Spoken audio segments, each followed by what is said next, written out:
Jam addiction affects 7 people in the UK alone. I'll be talking to real people and how they deal with their crippling addiction.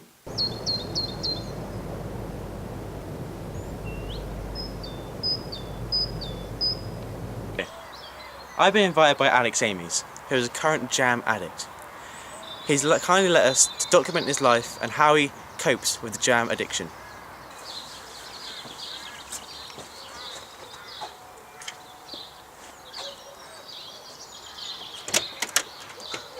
Hi. Hey man, how are you? I'm good, thank you. Come on in. Oh, thank you. I made it myself. I'm just going to ask you some simple questions about you and your addiction. Okay. You okay with that? Yeah. Okay, cool. When did your addiction start? It started when I was 4 years old, which is when I first actually had my first ever jam, and I got hooked then. So what do you normally do in the morning when you wake up? I'm normally this. Okay. Do you do that every morning? Yeah. It's now I've got diabetes. It's a good way to keep my sugar levels up. Type 1 diabetes is opposite. Next I tend to just apply my moisturiser. I got some raspberry jam. It's really good for your skin, so I'm just gonna apply some of this.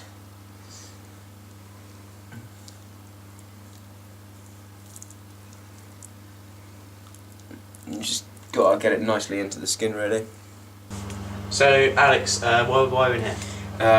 Got to brush my teeth before college, so I'm going to use jam, as it's really good for the teeth, and got some raspberry conserve here, and that's my favourite as well. Obviously I don't use that every day. You just get a bit on there, and then we don't have to brush for too long because it works pretty much instantly.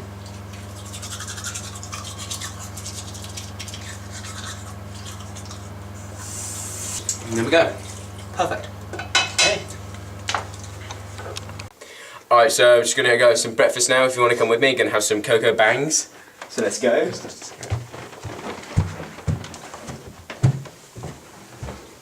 just going the whole way.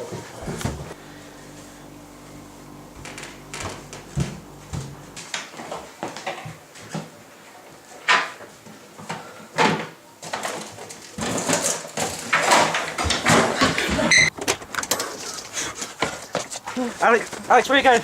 I need a jam, man! I need the jam! Just stop a minute, we'll talk about it. No! He's been gone for literally a good 2 hours. Well, he is crazy, isn't he? He could do anything. Crazy, man. Should we go looking for him? That's a good idea, actually. Maybe, yeah. Alright, let's... That's actually him. Alright, let's go. I can't. I don't know. You alright? I got it. He's got it, apparently. Right, we need to get some medics on him right now. So, have you ever been seriously worried about Alex's condition? Yeah, I mean, there was this one time the police turned up at the door. Yeah, we didn't know what to do with ourselves, and eventually we found him. He was, it was horrible. Like, he was just in the middle of an aisle in Tesco with jam pots just around him. They were all empty, and there was like jam all down his front, and I mean, the poor boy.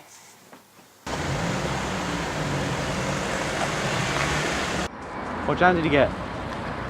Well, I got my favourite, raspberry conserve. The reason I love this one so much is because it's got the bits in it, and the bits just give you the extra texture that you need. Like, it gives you a good mouthfeel, which is why I love jam so much.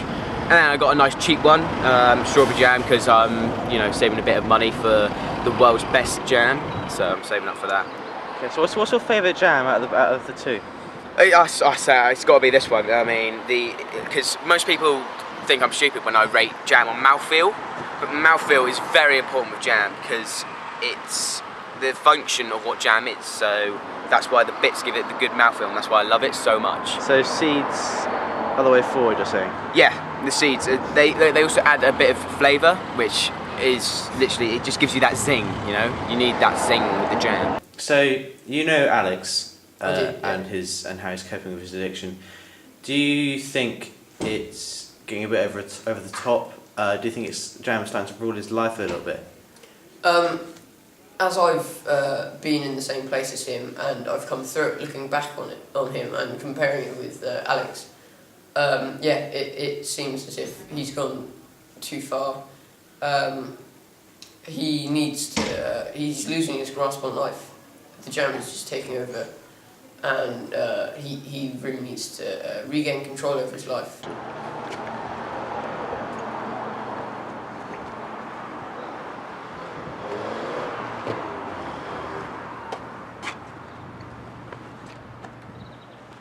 What's up, man? It's actually where I had my first scoop of jam. It was when I was 4 years old, and me and my sister, we just sat on those stairs, and she showed me. Is that when you first got, hooked on jam? Is that when the addiction? I would say, yeah. Started growing? That was exactly where it started, and I don't look back. I don't look back. Alex, what are you doing? I'm sniffing my jam. It's so good. Wait, take a whiff. Nah, it's right. I'm more of a marmalade guy. You're more of a No. Last person that said that to me. Yeah, sniff the jab. Sniff the jab. Just sniff it. Sniff the jab. You son of a. It's been 6 months since the incident, and we've only recently gained contact with Alex, so we're going to go see him now.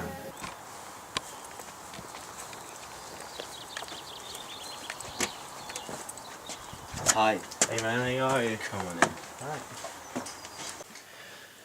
So Alex, 6 months on, Yeah. how are things? Well, where do I start? I mean, it's been a great 6 months. Thank you very much, you guys, for setting me up in rehab. okay. I'm now completely off it. Even if I was to see jam, it's just like, great, there's some jam. And, I didn't realise how much money I was actually spending on jam.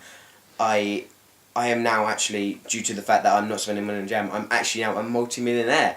Oh, that's great news. So it's great. I mean, I've got a new house, new car, I've got a boat, and in that boat there's another boat that I can just take out to go fishing or something. So, and then I just park that boat in my boat. I mean, it's amazing. That is amazing. It is.